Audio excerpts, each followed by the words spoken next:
Muy buenas tardes para todos, bienvenidos una vez más a este estudio de la carta del apóstol Pablo a los Efesios. Para esta oportunidad vamos a estudiar el capítulo 2, los versículos 11 al 22. Capítulo 2 de Efesios, versículos 11 al 22.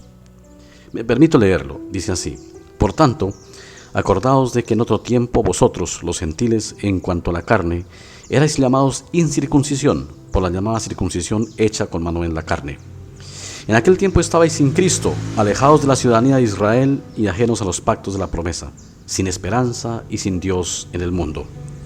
Pero ahora en Cristo Jesús, vosotros que en otro tiempo estabais lejos, habéis sido hechos cercanos por la sangre de Cristo. Porque Él es nuestra paz, que de ambos pueblos hizo uno, derribando la pared intermedia de separación, aboliendo en su carne las enemistades, la ley de los mandamientos expresados en ordenanzas, para crear en sí mismo de los dos uno solo y nuevo hombre, haciendo la paz, y mediante la cruz reconciliar con Dios a ambos en un solo cuerpo, matando en ella las enemistades. Y vino y anunció las buenas nuevas de paz a vosotros que estabais lejos y a los que estaban cerca. Porque por medio de Él los unos y los otros tenemos entrada por un mismo espíritu al Padre. Así que ya no sois extranjeros ni advenedizos, sino conciudadanos de los santos y miembros de la familia de Dios, edificados sobre el fundamento de los apóstoles y profetas, siendo la principal piedra del ángulo Jesucristo mismo, en quien todo el edificio bien coordinado va creciendo para ser un templo santo en el Señor, en quien vosotros también sois juntamente edificados para morada de Dios en el Espíritu. Pidamos la dirección del Señor. Dios Padre, en nombre de tu Hijo Jesucristo nos dirigimos a ti. Pedimos que tu Espíritu Santo, el Maestro que revela las Escrituras, el que lo tiene todo y está lleno de sabiduría, nos dé sabiduría y entendimiento para comprender estos pasajes. Ilumínanos, Señor, para no hablar palabras ni pensamientos de nosotros, sino tu palabra, exponerla con fidelidad. Por Cristo Jesús. Amén. ¿Cómo estábamos los gentiles? Los gentiles ya sabemos que es el pueblo no judío. Todos los pueblos que no son judíos, todas las naciones que no son judías, entramos en ese grupo de los gentiles. ¿Cómo estábamos? Dice, sin Cristo, alejados de la ciudadanía de Israel y ajenos a los pactos de la promesa, sin esperanza y sin Dios en el mundo. La realidad, no solamente histórica, por supuesto, en que cada persona al nacer viene, es esta: lejos de la ciudadanía de Israel, lejos de los pactos de la promesa, sin esperanza y sin Dios en el mundo. Esa es la realidad. Aquí el apóstol Pablo la está aplicando a nivel de una nación o de pueblos, pero nosotros hoy sabemos también que esta aplicación es individual. Cuando una persona no ha sido tomada, convertida por el Evangelio, esta es la realidad. Está sin esperanza, lejos del pacto de la promesa, sin Dios en el mundo. Pero dice, pero ahora en Cristo Jesús, vosotros que en otro tiempo estabais lejos, habéis sido hechos cercanos por la sangre de Cristo. Porque Él es nuestra paz, que de ambos pueblos hizo uno, derribando la pared intermedia de separación, aboliendo en su carne las enemistades, la ley de los mandamientos expresados en ordenanzas, para crear en sí mismo de los dos un solo y nuevo hombre, haciendo la paz. Los versículos 14 y 15 son los claves para entender esta parte del pasaje del capítulo 2. Y no están aislados, por supuesto, de todo el resto de la carta y de la Biblia, por supuesto. ¿Qué es lo que hizo Cristo para solucionar el problema de que nosotros los gentiles estábamos sin promesa, no éramos participantes de las promesas, sin Dios y sin esperanza en el mundo? Si no hay Dios, pues no hay esperanza. ¿Qué hizo? La paz. ¿Por qué? Porque el pecado nos hizo a nosotros, nos convirtió a los seres humanos, sin distinción de raza, de religión, de color política, de estatura, de belleza o no física, nos convirtió en enemigos de Dios. Ojo con lo que estoy diciendo para no malentender. No es que Dios se hizo nuestro enemigo, sino que el pecado nos convirtió a los seres humanos en enemigos de Dios. Como enemigos, pues estábamos fuera de la presencia de Dios, porque Dios no admite a sus enemigos en su presencia. Es más, Él dice que los destruirá hasta que ponga a sus enemigos por estrado de sus pies, o sea, hasta que los pisotee con sus pies, de manera figurada habla la Biblia. ¿Qué hizo el Señor Jesucristo? Derribó esa pared de separación, aboliendo en su carne, o sea, estamos hablando del sacrificio de la cruz, la carne de Cristo, la carne literal. Dice, aboliendo en su carne las enemistades. Lo primero que abolió en la cruz fue las enemistades, o sea, la enemistad entre el hombre y Dios, y las enemistades entre los hombres. ¿Qué otra cosa abolió? La ley de los mandamientos expresados en ordenanzas. San Pablo dice aquí, y ustedes pueden verificarlo en la Biblia, que en Cristo la ley quedó abolida. Hay quienes dicen que no es cierto, pero tocaría decirle a Pablo que se equivocó. Leamos con mucha puntuación lo que está diciendo. Aboliendo en su carne las enemistades, la ley de los mandamientos expresados en ordenanzas. Que conste que no le está diciendo el pastor Elber, lo está diciendo las Sagradas Escrituras. En Cristo y la cruz quedó abolida la ley. O sea, los mandamientos de la ley no son los que Dios va a tener en cuenta para llevarnos al cielo. ¿Por qué? Porque ya sabemos que Cristo los cumplió por nosotros, y Dios no exige dos cosas o dos pagos. Como Cristo, el Hijo de Dios, ya cumplió los mandamientos por nosotros, Él a nosotros no nos pide que cumplamos mandamientos, porque Dios no es injusto ni es un corrupto para pedir cuentas dos veces. Ya el pacto es que su Hijo los cumplió. Ahora nosotros lo que nos dice es que creamos en Él, y al creer en Él nos es impuesta la justificación y la santificación. Dice, para crear en sí mismo de los dos un solo y nuevo hombre, haciendo la paz. Unió dos pueblos también. Nos unió. La cruz de Cristo hizo cosas maravillosas, y aquí podemos ver dos. Nos reconcilió con el Dios y Padre, y nos reconcilió entre pueblos, entre judíos y gentiles, haciendo de los dos un solo cuerpo. Porque nosotros estamos injertados entre los judíos. Eso sí, tengámoslo claro, lo que el apóstol Pablo expone con lujo de detalles en Romanos 11, que la raíz de nuestra salvación son los judíos. Nosotros somos injertados entre ellos. Nosotros no reemplazamos el pueblo. La iglesia nunca va a reemplazar el pueblo judío.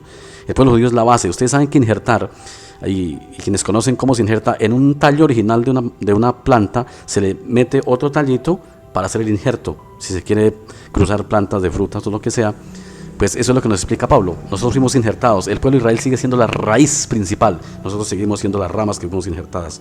Pero gracias a Dios, injertados allá, ya somos un solo pueblo. Y el 16, y mediante la cruz reconciliar con Dios a ambos en un solo cuerpo, matando en ellas las enemistades. En la cruz, Jesucristo reconcilió el pueblo de Israel con Dios, porque el pueblo de Israel también era un pueblo pecador, y nos reconcilió a nosotros, y nos reconcilió entre nosotros mismos. La maravilla de la cruz. ¿Por qué será que yo he escuchado a muchos decir que la cruz es maldición y que no se debe mencionar ni se debe tener el símbolo en una iglesia? Esto es porque no se ha entendido el mensaje de la cruz. No es que nosotros adoremos el palo, pero sí simboliza lo que es el mensaje. Y uno predica lo que simboliza de manera visible.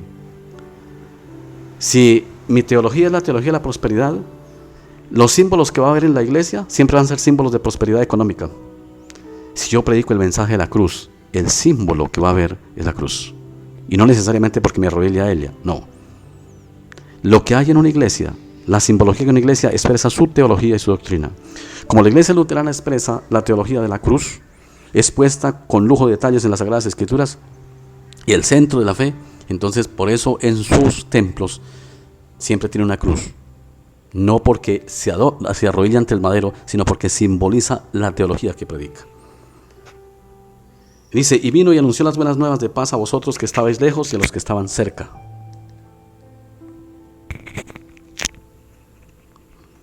Porque por medio de él los unos y los otros tenemos entrada por un mismo espíritu al Padre, tanto judíos como gentiles, el mismo Cristo nos lleva al cielo.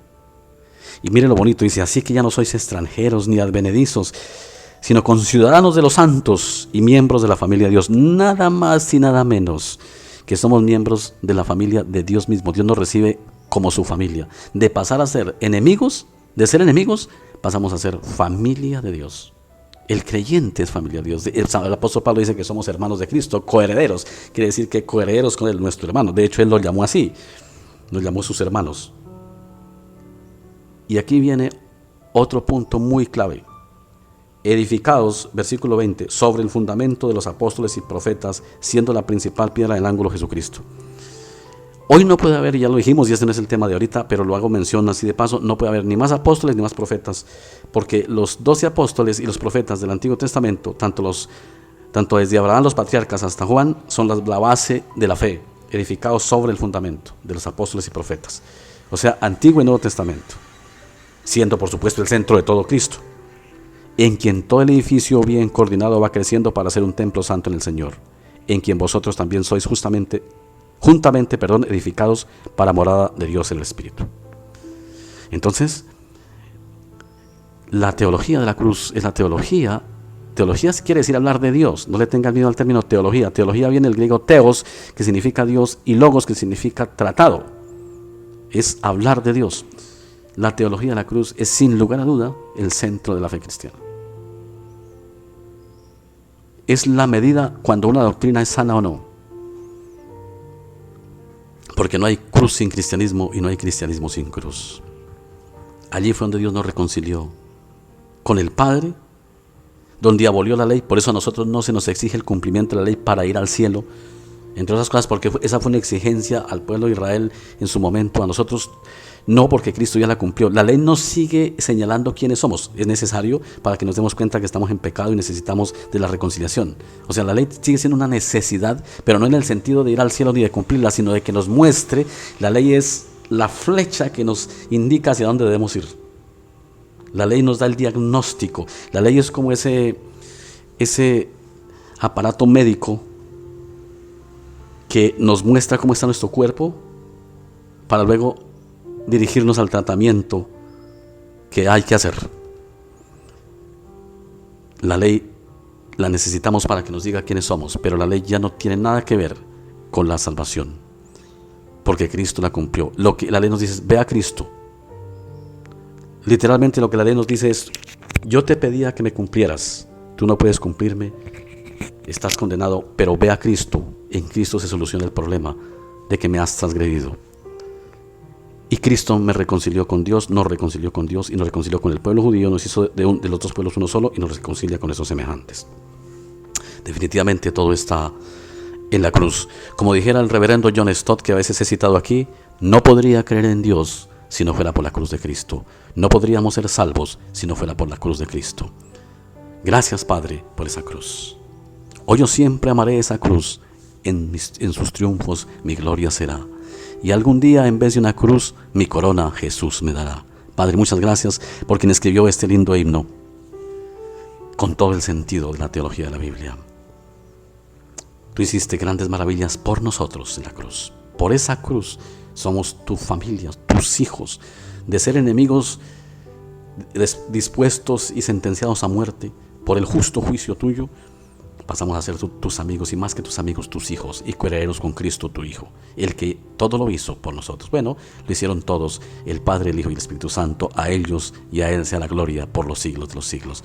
Mis hermanos, que el Señor les guarde en esta noche, los guíe, les consuele, les dé un dulce sueño al saber todas estas cosas, estar tranquilos aún en medio de las diferentes pruebas, que con nosotros, con Cristo, somos más que victoriosos.